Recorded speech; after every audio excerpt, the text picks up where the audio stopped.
नहीं रहा। एक जमाना था जब फ्री ट्रेड एग्रीमेंट को हम सिर्फ इस मापदंड से देखते थे, इतने परसेंट लाइन खुल गई, इतने परसेंट प्रोडक्ट्स पे अब हमें मार्केट एक्सेस मिल गया।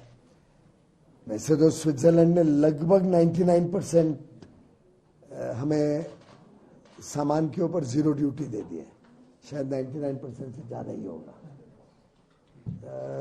जो अब भारत के वस्तु यहाँ पे आ सकती, पर कई सारे सर्विस सेक्टर के लाइनें हैं जो पहले हमारे लिए खुली नहीं थी स्विट्जरलैंड में, वो भी अभी खुल गई हैं। कई सारे सर्विस सेक्टर में एक दुविधा बनी रहती है कि आज अलाउड है लेकिन कल ना भी हो, वो लोग रोक सकते हैं।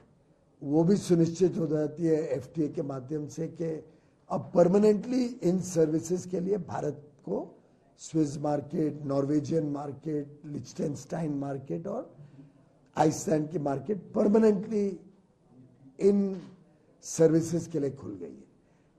तो फायदा सबसे बड़ा जो फ्री ट्रेड एग्रीमेंट के आज के 21वीं सदी के परिप्रेक्ष्य में अगर देखें तो प्रेडिक्टेबिलिटी, कंटिन्यूटी और स्टेबिलिटी पॉलिसी की वो सुरक्षित हो जाती है कि अब बार बार बदलाव नहीं होगा। ये रेट अब फिक्स हो गया है। तो निवेशकों को दोनों तरफ के, भारत के भी कई लोग निवेश कर सकते हैं यहाँ पे आके और लाभ ले सकते हैं यहाँ के काम का। यहाँ के लोग भारत में आके निवेश कर सकते हैं। और मेरा आपने सुना भी अभी पहले बात करते हुए कि सबसे बड़ी बात जो भारत की बड़ी मार्केट है और हमारा टैलेंट, कौशल है, उसके कारण भारत में वही चीज जो स्विट्जरलैंड में 100 रुपए की होती है भारत में 15 रुपए की हो सकती है।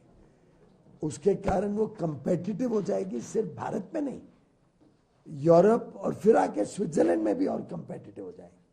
पूरे विश्व में उनकी मार्केट खुल जाएगी।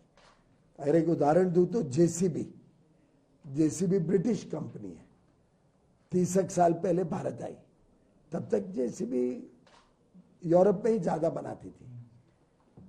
30 साल पहले भारत आई, आस्ते आस्ते भारत की मार्केट ली, फिर आस्ते आस्ते कुछ प्रोडक्ट्स एक्सपोर्ट के लिए शुरू करे। अब ये स्थिति हो गई है कि 100 से अधिक देशों में भारत से एक्सपोर्ट करते हैं। और 2014 से 25 का जो उनका सफर रहा उसमें तो ऐसे तेजी से बढ़े हैं और अब बोलते हैं कि हमारे पास दुनिया में और कोई जगह में इंटरेस्ट नहीं, हमें भारत से ही बना के पूरे विश्व में भेजना। तो ये आस्ते आस्ते लोगों को ध्यान में आ रहा है। और बड़ी बात क्या है कि लोगों को अब समझ में आ गया है कि कुछ देश अनाप शनाप बाधाएं लाके दूसरे देशों की उद्योग को परेशान करते हैं, लेकिन भारत एक ऐसा देश है जहां पे आप व्यापार करो या बिजनेस करो तो कभी आपके साथ भेदभाव नहीं होगा। Total non discrimination